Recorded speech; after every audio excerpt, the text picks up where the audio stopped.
Jadi seperti aku sedang dikelilingi oleh wanita yang tertawa.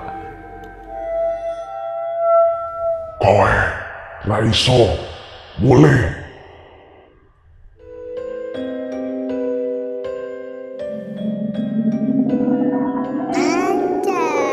Lah, bukan itu beritanya.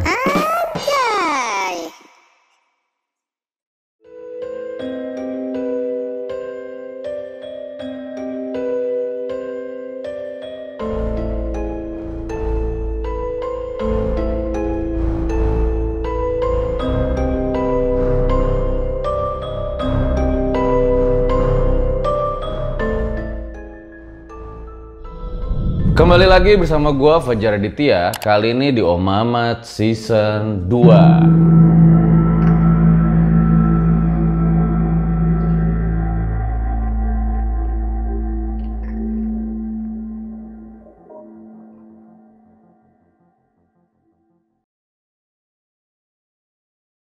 Terima kasih buat kalian yang udah klik video kali ini. Jadi di episode ini ada sebuah cerita pengalaman dari Tobi ketika mendaki Gunung Arjuno. Dan kisah ini sendiri menurut gua, Wah, gila sih. tolong nanti komen juga ya di bawah kalau memang menurut kalian cerita ini. Wah, gila sih.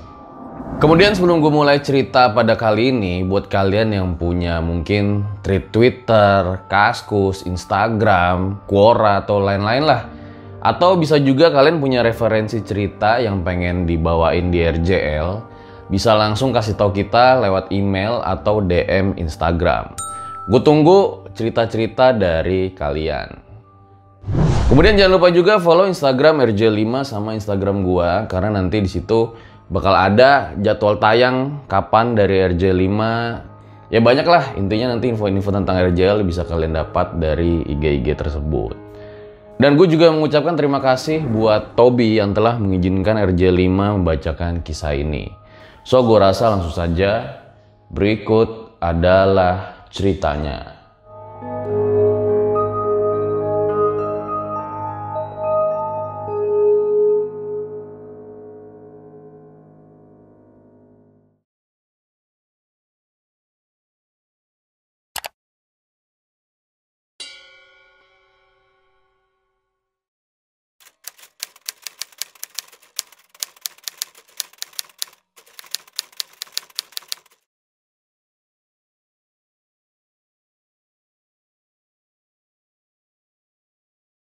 Kejadian ini dialami oleh aku bersama 6 teman pendaki lainnya di tahun 2016.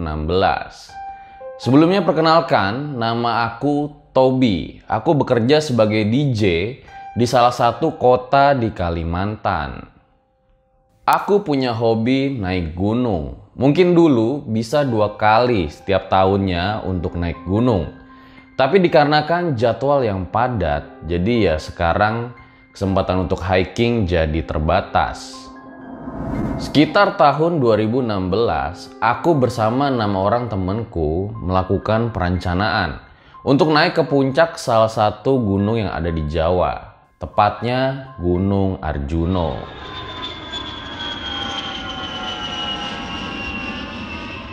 Berangkat sore dari Kalimantan menggunakan pesawat ke kota terdekat dari Gunung Arjuno. Kemudian kita menginap di hotel untuk istirahat. Dan rencananya besok subuh akan berangkat menggunakan travel. Di awal perjalanan nggak ada yang aneh. Kita sampai jam 8 pagi di bawah kaki Gunung Arjuno. Kita memang sengaja memilih jalur yang anti mainstream. Dan kita langsung mendatangi kepala desanya untuk meminta izin melewati jalur tersebut. Sebut aja nama teman-temanku ini, ada Dimas, Ardi, Eko, Wawan, Dina, dan Kiki. Sebenarnya kepala desa melarang untuk melewati jalur itu. Istilahnya kita bukan orang asli sini.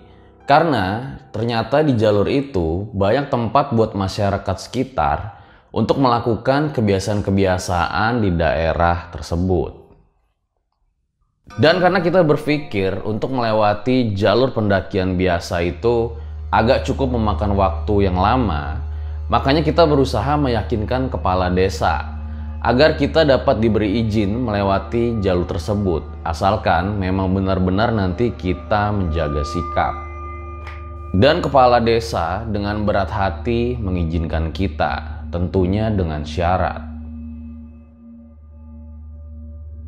Kalian semua harus jaga lisan. Dan yang paling penting, jangan pernah bermalam di pos 4. Beliau nggak bilang alasannya kenapa, tapi yang jelas kita semua setuju dengan syaratnya. Jalur ini sebenarnya cukup banyak yang nggak tahu. Karena memang untuk masuk ke jalur ini, menurut aku, kita harus lewat desa yang terpencil. Ya istilahnya kalau mau masuk rumah, lewat belakang gitu. Kita berangkat sekitar jam 1 siang dan semuanya berjalan dengan normal. Suasana juga sejuk dikarenakan banyak pohon pinus di daerah ini. Dan yang mungkin bikin agak sedikit merinding adalah karena banyak banget teras-teras yang dibuat untuk orang sekitar. Mungkin ya, kalau kata gue mungkin untuk berdoa ataupun untuk bertapa. Akhirnya maghrib pun tiba, tapi kami baru sampai melewati pos 3. Pendakian ini ada 7 pos, jadi memang butuh cukup waktu yang lama untuk sampai di puncak Arjuno. Nah kebetulan teman-teman cewek ini sepertinya sudah capek, dan gue pun mengatakan,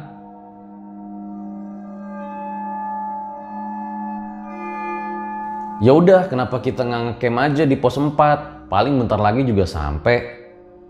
Aduh, jangan macam-macam. Kalau udah dilarang itu didengar coba. Ini tuh di hutan, bukan di rumahmu. Udah slow aja, nggak ada yang tahu kita ngecamp di sini. Besok sebelum pagi subuh kita langsung beresin. Jadi nggak ada yang tahu kalau kita habis ngecamp di sini. Mungkin karena faktor capek, jadi teman-temanku yang lain hanya diam saja. Seakan-akan setuju jika akhirnya kita istirahat di pos 4.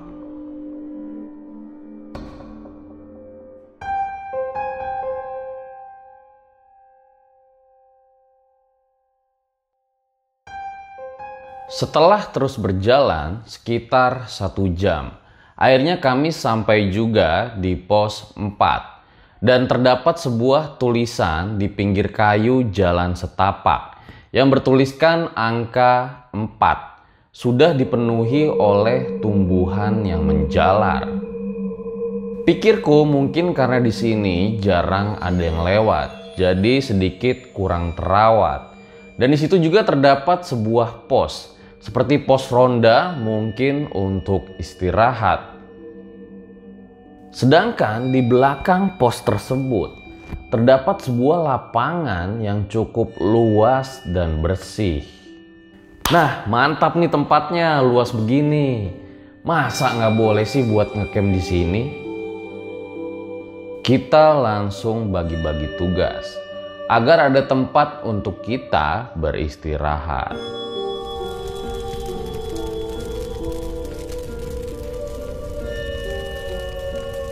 Akan tetapi, saat asik-asiknya sedang bernyanyi di depan api, sekitar jam 9 malam, muncul seorang paruh baya dari arah jalan setapak. Orang itu berjenggot putih dengan baju batik dan celana hitamnya yang menggantung, dan juga membawa sebuah parang. Sontak kami semua kaget. Karena malam-malam begini ada yang nyusulin kami dan bawa-bawa parang pula. Bapak itu tanpa basa-basi langsung ngomong dengan nada tinggi dan menggunakan bahasa Jawa. Karena aku masih ada keturunan Jawa, jadi sedikit mengerti bahasa dari bapak tersebut. Wes tak kandani, ojo nginep neng kene. Kok ngeyel tuh? Iso pindah lah. Kita hanya bisa diam saling menatap satu sama lain dan langsung segera berberes-beres agar bisa istirahat di camp selanjutnya. Kita sebut saja Simbah agar lebih enak. Simbah tadi masih berdiri di samping pos sambil memerhatikan kita yang lagi beres-beres barang. Dan setelah kita semua siap untuk lanjut ke pos berikutnya, aku menyuruh teman-temanku agar jalan duluan saja. Karena memang aku masih membereskan sisa-sisa api unggun tadi. 10 menit mereka jalan, akhirnya aku susul. Setelah yakin semuanya sudah bersih. Dan Simbah tadi pun masih berdiri di samping pos tersebut. Pas aku melewati Simbah itu, aku mencium wangi melati. Tapi aku tidak ada kepikiran apapun mengenai hal-hal mistis saat itu. Aku hanya menegurnya untuk meminta maaf. "Mari Mbah, maafkan kami atas kesalahan tadi," ucapku. Simbah itu hanya mengangguk saja, tanpa mengeluarkan kata-kata. Tidak lama aku berjalan meninggalkan Simbah, aku kembali menengok ke belakang untuk melihat keberadaannya. Akan tetapi, ternyata ia sudah tidak ada. "Loh, kok cepet banget perginya?" pikirku saat itu. Dan dari sinilah awal semua kejadian ini terjadi. Sambil terus-terusan memikirkan Simbah tadi, aku terus berjalan untuk menyusul teman-temanku yang sudah berjalan duluan.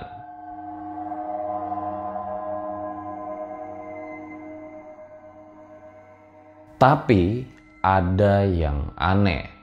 Biasanya di hutan di malam hari ada suara berisik seperti suara serangga dan suara lainnya. Tapi malam ini benar-benar sunyi senyap. Bahkan nyamuk pun tidak ada. Perasaanku saat itu seperti mulai ada yang mengawasiku, seperti ada yang mengikutiku dari belakang. Mungkin sekitar sejam aku terus berjalan, tapi kenapa belum juga sampai ke rombongan-rombonganku? Aku seperti kembali melewati jalan yang tadi. Kemudian aku mencari kayu yang agak besar untuk aku tancapkan di pinggir jalan untuk mengetahui kalau sebetulnya aku tersesat atau tidak. Setelah aku menancapkan tanda tersebut, aku kembali jalan ke atas. Kira-kira sekitar 10 menit aku kembali melihat tanda kayu yang sudah aku tancapkan. Ada apa ini? Mulai frustasi, akhirnya aku turun saja. Dan anehnya, lagi-lagi aku kembali ke tanda kayuku.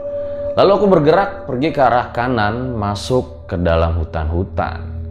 Tapi hasilnya, lagi-lagi aku kembali ke tempat yang sama.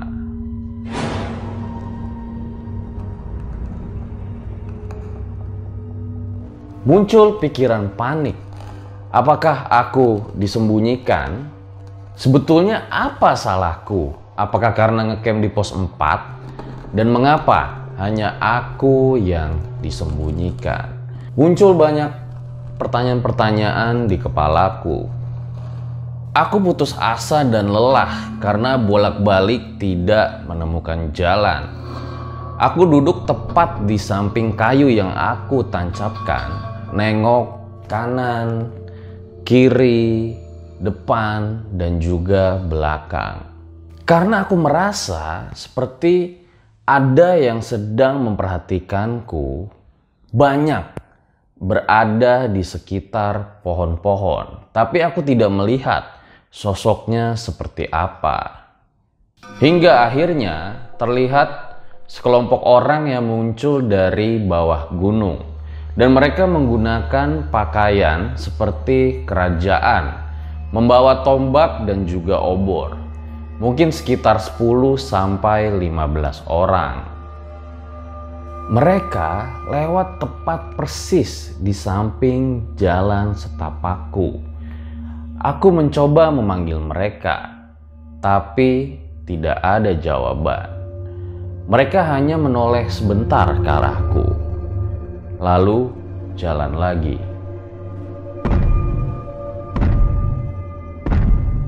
Apakah aku udah mati sekarang? Tapi siapa sebetulnya mereka? Kenapa masih ada orang-orang yang memakai seragam kerajaan seperti itu? Aku cuma bisa berdoa saja agar segera ada pertolongan yang datang menghampiriku. Kemudian aku tertidur di samping jalan setapak itu karena sudah tidak tahu lagi harus apa. Tiba-tiba saja aku terbangun di tengah keramaian. Dan yang membuat aku bingung pada saat itu juga adalah aku seperti berada di antara pasar malam.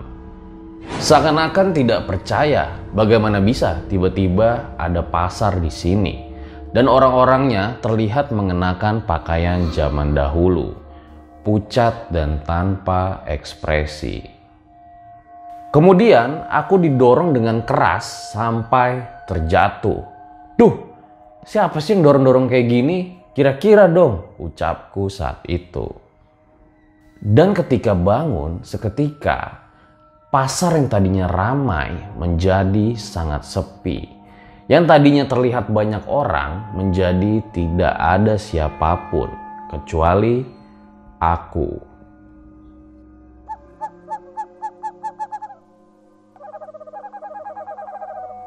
Aku perhatikan sekeliling dan aku tampak kenal dengan lokasi ini.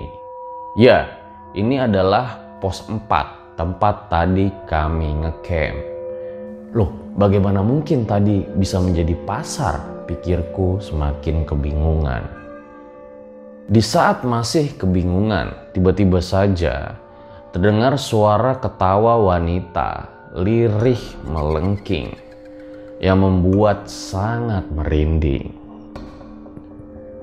Sialnya lagi, suara tertawa ini terdengar sangat ramai.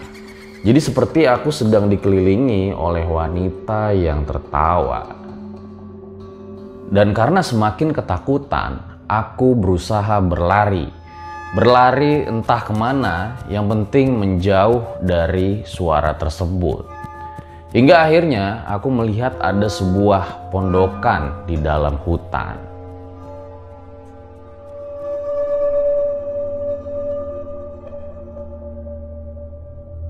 Aku berhenti di tempat tersebut karena mungkin aku pikir ini cukup aman.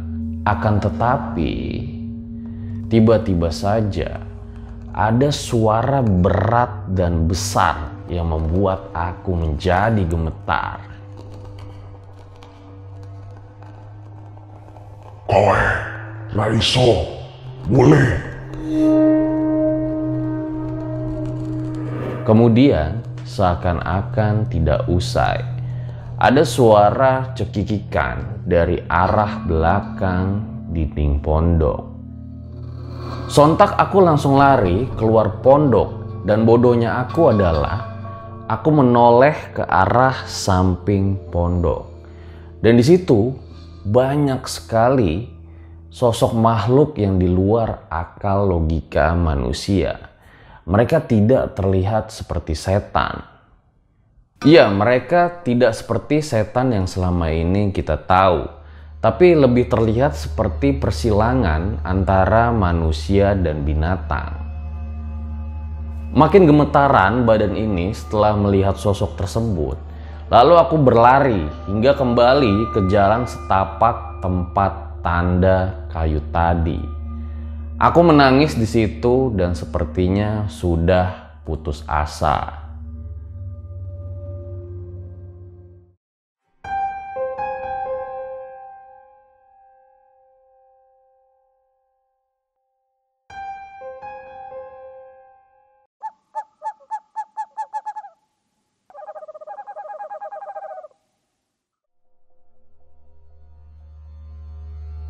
Saat ini aku tidak tahu harus melakukan apa.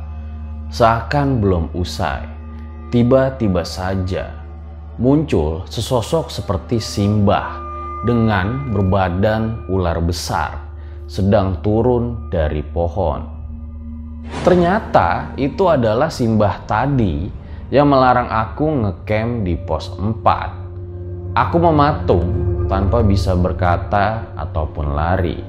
Lemas sekali rasanya badan ini. Ular tersebut perlahan mendekat kepadaku. Lalu ia melilit tubuhku hingga membuat aku tidak bisa bergerak dan seperti kehabisan nafas. Aku yang tidak mempunyai ilmu agama apapun hanya bisa pasrah saat itu. Dan yang aku ingat saat itu hanyalah aku yang kehabisan nafas dan gelap.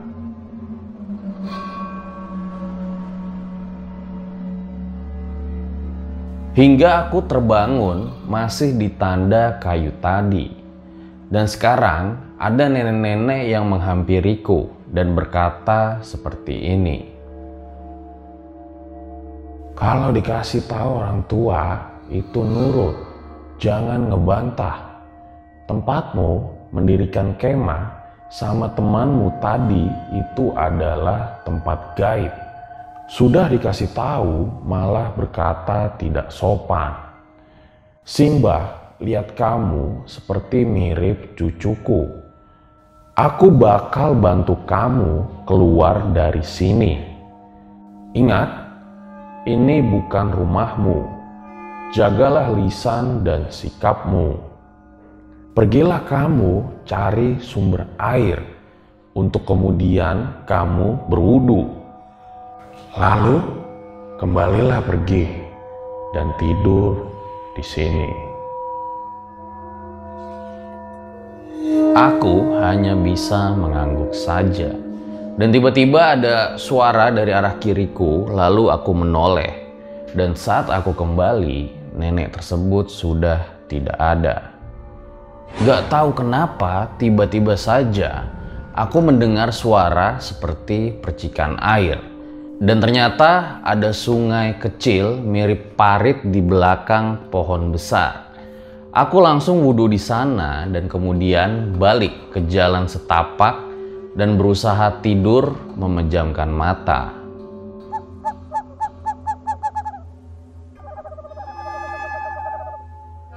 Belum lama aku tertidur, aku merasa ada yang membangunkanku. Benar saja, pada saat aku bangun ternyata sudah banyak warga dan 6 teman-temanku yang ternyata mereka sudah 3 hari mencariku. Bagaimana mungkin aku di sini hanya 1 malam, tapi mereka mengatakan aku sudah hilang 3 hari. Mereka menemukanku sedang tertidur di jalan setapak. Padahal sebelumnya mereka kerap beberapa kali melewati jalur ini tanpa melihat keberadaanku. Dan barulah di sore ini, ketika mereka hendak turun gunung, mereka melihat aku sedang tertidur di jalan setapak ini. Alhamdulillah, akhirnya aku masih bisa selamat. Demikianlah ceritaku, dan saranku adalah bagi teman-teman pendaki khususnya, jagalah lisan dan sikap kalian dimanapun sedang mendaki.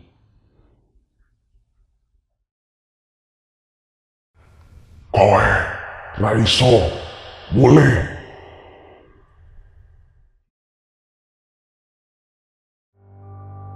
Itu dia guys, sebuah kisah yang luar biasa sekali dari Tobi tentang pendakiannya di Gunung Arjuno. Di mana sebuah kejadian tidak masuk akal logika dialami oleh Tobi. Untungnya saja ia masih dapat diselamatkan dan ditemukan setelah sempat hilang. Oleh karena itu, alangkah baiknya dimanapun kita berada, lebih menghormati dan menjaga tempat yang kita kunjungi. Ambil baiknya dan buang buruknya. Semoga aja kisah ini dapat dijadikan pelajaran berharga bagi kita semua. Gue rasa cukup demikian episode RJL pada kali ini, dan buat kalian yang suka dengan karya-karya kita, dukung terus dengan cara subscribe, like, komen, dan juga share video-video RJL 5. Lagi-lagi intinya kalau menurut gua, perbanyak berdoa, selalu memohon perlindungan dengan yang di atas, dan juga tetap berani. Gua Fajar Aditya, RJL 5 undur diri. Ciao.